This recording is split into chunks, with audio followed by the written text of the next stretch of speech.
எல்லாருக்கும் நமஸ்காரம். நான் ஆம்கிரி சுந்தரராஜன். இன்னைக்கு நாராயணம் பார்த்துட்டு வரோம். இன்னைக்கு 65வது தசகம் பார்க்கலாம். நேற்றுக்கு கோவிந்த பட்டாபிஷேகம் பார்த்தோம். இப்போது குரவை கூத்து ராசக்கிரீடை ஸ்டார்ட் ஆயிடுச்சு, பார்க்கலாம். ஸ்ரீமத் பாகவதத்தில் ராச பஞ்சசாத்தியாயி என்ற 5 அத்தியாயங்களில் ராசக்கிரீடை வர்ணிக்கப்படுவது போல இங்கும் பட்டத்திரி 65வது தசகம் முதல் 69வது தசகம் வரை ராசக்கிரீடையை வர்ணிக்கிறார். குருவாயூரப்பா, கோபிகைகள் காத்தியாயினி விரதத்தை முடித்த பொழுது அவர்களிடம் தாங்கள் வருகிற சரத்ருது காலத்தில் பௌர்ணமி இரவில் தங்களது விருப்பம் ஈடேறும் என்று கூறியபடி குரவை கூத்து ராசக்கிரீடையை நிகழ்த்தி எண்ணி பூர்ண நிலவினால் எங்கும் குளிர்ந்திருந்த யமுனை கரையில் உள்ள வனத்தில் வேணுகானம் செய்தீர்கள். பிரபோ குருவாயூரப்பா, தங்கள் வேய் குழலிலிருந்து வெளியெழுந்த நாதம் சப்த ஸ்வரங்களின் உண்மை நிலையை விளக்குவதாக உலகனைத்தையும் மயங்கச் செய்தது. அதை செவிமடுத்த இளம் பெண்கள் விளக்க முடியாத ஏதோ ஒரு விதமான மதிமயக்கத்தை அடைந்தனர். அனைவரும் கவரும்படியான திருமேனியுடைய குருவாயூரப்பா, தாமரை போன்ற திருக்கண்கள் படைத்த அந்த இளம் பெண்கள் வீட்டு வேலைகளில் ஈடுபட்டிருந்தார்கள். ஒரு சிலர் குழந்தைகளை சீராட்டி கொண்டிருந்தார்கள். வேறு சிலர் கணவனுக்கு பணிவிடை செய்து கொண்டிருந்தார்கள்.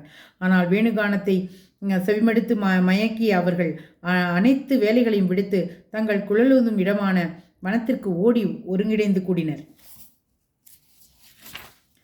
ஒவ்வொரு ஜீவன்களுக்கும் போக சரீரம் யோக சரீரம் என்று 2 உண்டு. இது ஜீவர்களுக்கு தெரியாது. இவங்க கோபிகைகளின் போக சரீரம் வீட்டிலிருந்த யோக சரீரம் மட்டும் பகவானிடம் வந்தது. அவ்வாறில்லாவிட்டால் கோகுலத்தில் ஒரு பெரிய கலகமன்றோ நிகழ்ந்திருக்கும். சிலர் தங்கள் உடலில் நகைகளை பூட்டி கொண்டிருந்தனர். அப்பொழுது குழலோசையை கேட்டவர்கள் பாதி நகை அணிந்தவர்களாக வந்து சேர்ந்தனர். முழுவதுமாக நன்கு அலங்கரித்து கொண்டவர்களை காட்டிலும் பாதி அலங்கரித்து கொண்டவர்களே அங்கு நிறைய பேர் இருந்தார்கள். தேவதேவா, ஒரு கோபிகை தனது இடையில் மாலையும் கழுத்தில் ஒட்டியானத்தையும் அணிந்து கொண்டு வந்தாள்.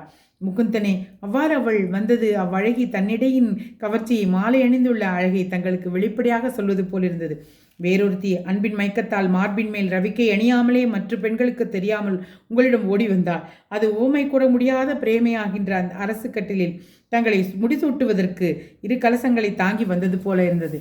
தேவதேவனே, சில கோபிகைகள் தங்களை தமது இதயத்தில் மிகுந்த அன்புடன் நினைத்து ஸ்தூலமான உடலை உதறி தள்ளி சத்சித் ஆனந்தமான 2 பிரமமான தங்களிடம் லயித்து விட்டார்கள். இவர்களென்றோ கிடைத்தற்கரிய பெரும்பேறு பெற்றவர்கள். கோபிகைகள் தங்களை பரமாத்மா என்று அறிந்து தியானித்து மனிதன் ஒரு கோபன் என்ற பார்வையிலே காதலாகி நினைத்து கசிந்துருகி துறைவைகள் அடையும் வீடு பேற்றி அடைந்தனர். ஆசை, கோபம், பயம், நட்பு, உறவு, நல்லெண்ணம் என்று ஏதாவது ஒரு எண்ணத்தை கிருஷ்ணனிடம் தொடர்ந்து கொள்பவர்கள் கிருஷ்ணனாகவே மாறிவிடுவார்கள். உலகம் மயக்கும் அழகு படைத்தவரே குருவாயூரப்பா, 4புறமும் சூழ்ந்து நிற்கின்ற கோபிகைகள் புன்முறுவலுடன் விளங்கும் தங்கள் திருமுக மண்டலத்தை கண்டனர். தாங்கள் அவர்களை கருணித்ததும் கண்களால் திரும்ப கண்டீர்கள். எல்லையற்ற அழகு கடலே, ஈசனே, எனது நோய்களை போக்கி அருள வேண்டும். கிருஷ்ணார்ப்பணமஸ்து.